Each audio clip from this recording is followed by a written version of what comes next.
అందరికీ నమస్కారం. ఈ రోజు మన గౌరవ అతిథులు డిప్యూటీ చీఫ్ మినిస్టర్ గారు వచ్చారు. వారికి ఈ మధ్య అదనపు బాధ్యతలు కూడా ఇచ్చారని తెలుస్తుంది. తోళ్ల శాఖ మంత్రిగా కూడా ఆయన అదనపు బాధ్యతలను చేపట్టినట్టుగా తెలుస్తుంది. ఈ మధ్య ప్రతి ప్రసంగంలో కూడా తోలు తీస్తాను, మక్కలు విరగొడతాను, కింద కూర్చోబెడతాను, ఏళ్లు అరగదీస్తాను, ఏమేమో అరగదీస్తానని పిచ్చి కూతలు, కుక్క కూతలు, నక్క కూతలు, అన్ని కూతలు కూస్తున్నారు. ఇకపోతే ఆయనకు తెలియనటువంటి భాషే ప్రపంచములో ఏదీ లేదు. ఆయనకి ముఖ్యంగా జపాన్ భాష అంటే ఎంతో ఇష్టము. కొన్ని లక్షల కోట్ల పుస్తకాలు చదివినటువంటి అపార సంపన్నుడు కాబట్టి ఆయన్ని ఇప్పుడు మనల్ని జపాన్ భాషలో అలరిస్తారు. ఆ తరువాత ఉక్రెయిన్ గురించి చెప్తారు. ఉక్రెయిన్ దేశంలో ఎలా క్రైసిస్ వచ్చాయి, మనకి యూరియా కష్టాలు ఎందుకు వచ్చాయి అనే విషయాలు కూడా అంతర్జాతీయముగా ఆయనకున్నటువంటి అపార సంపదనంతా కూడా మన ముందు ఉంచడానికి మా పవన్ కళ్యాణ్ గారు వచ్చారు. మొదలు పెట్టండి సార్ మీ జపాన్ సోది. सोखोते मस्त शेड्स होणार नीला कमला असा డొక్క షించి డోలు ఖట్టి మషి పూషి మాయా శేషి గుండు గీషి సున్నం రాశి మిట్సుబిషి తోషిబా జపాన్ భాషలో జోక్ చేసే పవన్ కళ్యాణ్ గారు డొక్క చించి డొల్లు కట్టి మసి పూసి మాయా చేసి జన సైనికులకు గుండు కొట్టించి మీరు కూడా బొచ్చు తీసేశారని తెలుస్తుంది. ఇకపోతే ఉక్రెయిన్ యూరియా గురించి మా ప్రేక్షకులకు చెప్పండి. ఏ సమస్యను తీసుకోండి. ఉదాహరణకి ఇప్పుడు యుక్రెయిన్ వార్ జరుగుతుంది, మనకు సంబంధం ఏంటని అనుకోదు. సడన్ గా మన యూరియా పెరిగిపోయింది ధర అంటే యుక్రెయిన్ వార్ వల్ల. ఆడే బిల్డప్ బాబాయ్. యుక్రెయిన్ వార్ జరుగుతుంది, మనకు సంబంధం ఏంటని అనుకోదు. సడన్ గా మన యూరియా పెరిగిపోయింది ధర అంటే యుక్రెయిన్ వార్ వల్ల. ఎవడు అడిగాడ్రా నిన్ను? ఎవడు అడిగాడ్రా? అంటే ఇది ఎందుకు చెప్తానంటే సామాన్య ప్రజానీకానికి ఇది అవసరం లేదు, కానీ యాజ్ అ పొలిటికల్ లీడర్స్ మీకు అవగాహన ఉన్నదానికి మీకు ఇది అవగాహన లేకపోతే అంతర్జాతీయ సమస్యల మీద తెలుగు రాదు, ఇంగ్లీష్ రాదు, సన్నాసి అతవా స్థానిక సమస్యల మీద మీరు బలంగా మాట్లాడాలి. ఎందుకు నేను ఇది మాట్లాడుతున్నాను, మేము ఎందుకోసం మాట్లాడుతున్నాను బలంగా చెప్పడానికి మీకు ఆ అవగాహన ఉంటుంది. పవన్ కళ్యాణ్ గారు ఈ ప్రపంచంలో ఉన్నటువంటి నాయకులందరూ మీకు ఫ్రెండ్స్ కదా. రష్యా అధ్యక్షుడు పుతిన్ మీరు కలిసి చిన్నప్పుడు చెమ్మా చెక్క గోళీకాయలు ఆడుకున్నారని నాకు తెలుసు. అలాగే జెలెన్స్కీతో కూడా, అదేనండి ఉక్రెయిన్ అధ్యక్షుడు జెలెన్స్కీతో కూడా మీరు ఎన్నో చెమ్మా చెక్క ఆటలు ఆడారని తెలుసు. మీ అపార జ్ఞానము నాకు తెలుసు కదా. మీ ఖ్యాతి అటువంటిదా ఇటువంటిదా అంతర్జాతీయముగా ఎంతో ఖ్యాతి పొందారు. ఇకపోతే మీకు జన సైనికులు ముఖ్యమా, ప్రజలు ముఖ్యమా అని చెప్పి నాకు ఒక చిన్న డౌట్ అడిగింది. కొంచెం మీరు చెప్పండి పవన్ కళ్యాణ్ గారు. నాకు పార్టీ కంటే కూడా ప్రజలు చాలా, భద్రత చాలా ముఖ్యం. నాకు సభా సంస్కారం ఉండాలి కదా మీకు. సో లా అండ్ ఆర్డర్ మటుకు you get in to control. ఏంటిది మాకేంటిది అంటున్నా, మీ చేతుల్లోకి రావాలి, చెప్పాలి. ఇష్టరాజ్యంగా చేసేస్తున్నారు అందరూ. ఎందుకంటే ప్రజలు ఒక్కసారి తిరగబడ్డారంటే ఇప్పుడేం చెప్పరు. మీకు ఎలక్షన్ వచ్చారు, ప్రజలు ఎవరు చెప్పరు. నిజమే పవన్ కళ్యాణ్ గారు, ఎలక్షన్స్ వచ్చే వరకు మీరు ఇలాగే ఎగురుతూ ఉండండి. మీకు ఎలక్షన్స్ వచ్చినప్పుడు తెలుస్తుంది, అప్పుడు ఎవరు చెప్పారు. మళ్ళా చెమ్మా చెక్క ఆట ఆడుకుందరు గాని పవన్ కళ్యాణ్ గారు వెయిట్ చేయండి సార్. మీరు గుర్తుపెట్టుకున్నది పవన్ కళ్యాణ్ గారు, ప్రజలకు మీరు చెప్పాల్సిన అవసరం లేదని గుర్తుపెట్టుకున్నారు. సమయం వచ్చినప్పుడు కర్రు కాల్చి పిర్ర మీద వాత పెట్టడము ఖాయమైకపోతే మీ జన సైనికులు గూటాల కూటమితో ఎలా ఉండాలి, వారికి ఉన్న ఇబ్బందులు ఏమిటి, ఫ్యూచర్ లో ఎలాంటి ఇబ్బందులు ఉంటాయో కొంచెం చెప్పండి. మన అలయన్స్ గురించి మట్టుకు మీకు ఇబ్బందులు ఉంటాయి, మీకు కొన్ని గొడవలు తప్పవు. గిల్లితే గిల్లించుకోవాలి, అరవకూడదు. పవన్ కళ్యాణ్ గారు, మీరు ఎంత మంచివారు సార్. మీ జన సైనికులను కూటమి నేతలందరూ గిల్లుతున్నా కానీ గిల్లించుకోవాలా. మీరు ఎంత మంచివారు, ఎంత గొప్ప మనసు సార్ మీది. ఇకపోతే వైసీపీ నేత వెంకటరెడ్డి గారు వచ్చారు. ఆయన చెబుతారట మీ బానిసత్వము గురించి.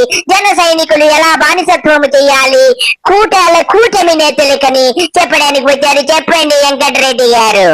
15 ఏళ్ళు వాళ్ళు తన్నించుకోండి, 15 ఏళ్ళు బానిసత్వం చేయాలని, వాళ్ళు సంపించుకోండి, 15 ఏళ్ళు బానిసత్వం చేయాలని చెప్పి అది మీరు మెంటల్ గా ప్రిపేర్ అవ్వండి. మహిళల్ని ప్రైవేట్ వీడియోలు తీసినా, కార్యకర్తలను చంపి రివర్ డెలివరీ చేసినా 15 ఏళ్ళు నేను నోరు మూసుకొని కూర్చుంటా, మీరు కూడా ఎక్కడ నోరు జరగద్దు, 15 ఏళ్ళు బానిసత్వం చేయాలని. అది మీరు మెంటల్ గా ప్రిపేర్ అవ్వండి. సీట్లు వాటాల్లో కావచ్చు, ఇంకోటి కావచ్చు, మీకు గొడవలని తప్పదు, మీకు ఇబ్బందులు తప్పవు. సిగ్గు ఎగ్గు అన్ని వదిలేసి 15 ఏళ్ళు బానిసత్వం చేయాలి.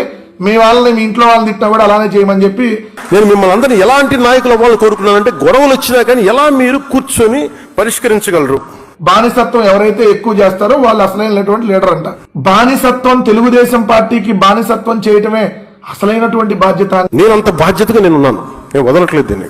అందుకని దాన్ని మీరు దృష్టిలో పెట్టుకుని మనందరం సమిష్టిగా పనిచేయాలని మనస్ఫూర్తిగా నేను కోరుకుంటూ, మన నాయకులు కూడా అదే చెప్తున్నారు. మీరు ప్రజలు ఇప్పుడేం చెప్పరు, భయపడతారు, కానీ ఎన్నికలు వచ్చినప్పుడు మటుకు వాళ్ళ కోపం అప్పుడే చూపిస్తారు, గత ప్రభుత్వానికి చూపించినట్టుగా. అది మర్చిపోకండి. పవన్ కళ్యాణ్ గారు ఎంతో చక్కగా బానిసత్వం గురించి చెప్పారు, చాలా సంతోషము. మీరు ఓడిపోయినా గెలిచినా గానీ మీకు సిగ్గు లజ్జ ఉండదు కాబట్టి ఎవరేమనుకున్నా పెద్ద పట్టించుకోరు. మీకు అసలు సిగ్గు లజ్జ ఉంటే కదా చెప్పండి పవన్ కళ్యాణ్ గారు. అది ఎప్పుడు మర్చిపోకండి. సమస్య కోపం వచ్చిన రోజున వాళ్ళు ఏం చేస్తాను, మనం అప్పుడు కష్టాలు వస్తాయి. నాకు ఎందుకు భయం లేదని, నాకు ఓడిపోయినా గెలిచినా నేను ఎప్పుడు మారలా. నాకు తెలుసు కదా మీరు ఎప్పుడు ప్రజల కోసమే పని చేస్తారు. నేను ఎప్పుడు ప్రజల కోసం పనిచేస్తాను, ప్రజల కోసమే పనిచేస్తాను. అందుకని మీరు దయచేసి 2 చేతులు జోడించి చెప్తున్నాను, దయచేసి ప్రజల్ని ఇబ్బంది పాలు చేసే ఈ పవర్ని దయచేసి మిస్యూజ్ చేయకండి. నేను మాట్లాడాలి, మీరు వినాలమ్మా. మీరు మాట్లాడే సందర్భం వస్తుంది. పవన్ కళ్యాణ్ గారు మీరు సెల్ఫ్ డబ్బా కొట్టుకోవడములు, మీరు ఉద్దండ పండితులు, మీకు భగవంతుడు ఎంతో జ్ఞానం ఇచ్చాడని నాకు తెలుసు. కొంచెం ఆ విషయము చెప్పండి. భగవంతుడు నాకు ఇచ్చిన, గురువులు ఇచ్చిన నాకు ఆ జ్ఞానం ఏమో తెలియదు, కానీ ఆయన పేరు స్ఫురించింది. తెలుగు రాదు, ఇంగ్లీష్ రాదు, సన్నాసి అట్లా. నారాయణ గారు మరి చెప్తున్నది నిజమే. ఇకపోతే మా పవన్ కళ్యాణ్ గారికి గుండెల్లో ఎవరో ఉన్నారట. ఎవరున్నారు పవన్ కళ్యాణ్ గారు మీ గుండెల్లో? కొంచెం చెప్పండి సార్. ఎవరు వద్దనుకున్నా లేదనుకున్నా అంబేద్కర్ గారు గుండెల్లోనే ఉంటారు. మనం కట్ చేస్తే మనం కలుపుతాము భారతీయ జనతా పార్టీలో జనసేన పార్టీని. చస్తాం కానీ ఎప్పటికీ భారతీయ జనతా పార్టీలో ఎప్పటికీ విలీనం చేయం.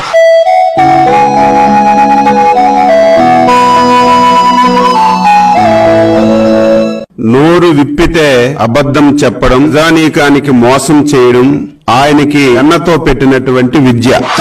చస్తాం, ఉంటే ఉంటాం, పోతే పోతాం, కానీ తెలుగు జాతి సమగ్రతని, తెలుగు జాతి గౌరవాన్ని ఎప్పుడు కాపాడుకుంటాం.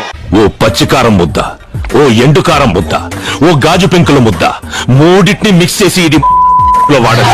అరుపులు ఆంధ్రప్రదేశ్ అంతా వినిపించాలి. నటి చార్మి గారు వచ్చారు. పావలాతో ఏమేమి కొనవచ్చో కూడా చెబుతానంటున్నారు. అమ్మా చార్మి గారు చెప్పండి, పావలాతో ఏమేమి కొనవచ్చు? పావలా అంటే మాట్లాడే. పావలాకి సూది కొనొచ్చు, దూది కొనొచ్చు, జీడి కొనొచ్చు, బీడి కొనొచ్చు, తాండ కొనొచ్చు, తాటి ముంజ కొనొచ్చు, కరకాయ కొనొచ్చు, శనక్కాయ కొనొచ్చు, బిళ్ళ కొనొచ్చు, బిస్కెట్ కొనొచ్చు, ఎలకాయ కొనొచ్చు, గిలకాయ కొనొచ్చు, చింతపండు కొనొచ్చు, అత్తి పండు కొనొచ్చు, పనస పిక్క కొనొచ్చు, తెల్లగపిండి చెక్క కొనొచ్చు. పవన్ కళ్యాణ్ గారు నీ బాబు అదే నీ చంద్రబాబు అసలు తెలుగుదేశం పార్టీని ఎలా కైవసం చేసుకున్నారు అన్ని విషయాలు మా ప్రేక్షకులతో పంచుకోండి. మీ బాబు అంటే మీకు ఎంతో ఇష్టము కదా పవన్ కళ్యాణ్. ఆయన అసలు ఇప్పుడు దాకా పార్టీ పెట్టారండి. ఆయన ఎవరో చేసిన పార్టీ, వాళ్ళ మావయ్య గారు చేసిన పార్టీ. అది దొడ్డిదారి వచ్చి టక్మని దూరేసి నువ్వు కాదు వెళ్ళిపోండి. పాపం ఆయన బాధపడ్డారు, ఆయన ఆ హృదయవేదంతో చనిపోయారు. అలాంటి పార్టీలో కూర్చొని ఇలాంటి నీతి లేని వ్యక్తులు కూడా నా మీద వేలెత్తి చూపించే పరిస్థితికి వచ్చారంటే అదే బాధ వేస్తుంది. బాబు గారు మీరెంత మంచివారు బాబు గారు. మిమ్మల్ని తిట్టినా గానీ మీరు చక్కగా పవన్ కళ్యాణ్ ని దత్తపుత్రుణ్ణి చేసుకుని ఎంతో చక్కగా మోసుకుంటున్నారు. ఒకరి గూటము ఒకరు.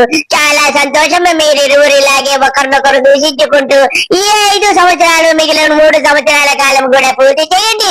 తర్వాత ప్రజలందరూ కలిసి మీ గూటాల కూటమికి కర్రు కాల్చి వాత పెడితే ఎక్కడికి వెళ్తారో మీకే తెలియదు. అందరికీ నమస్కారము. బాయ్.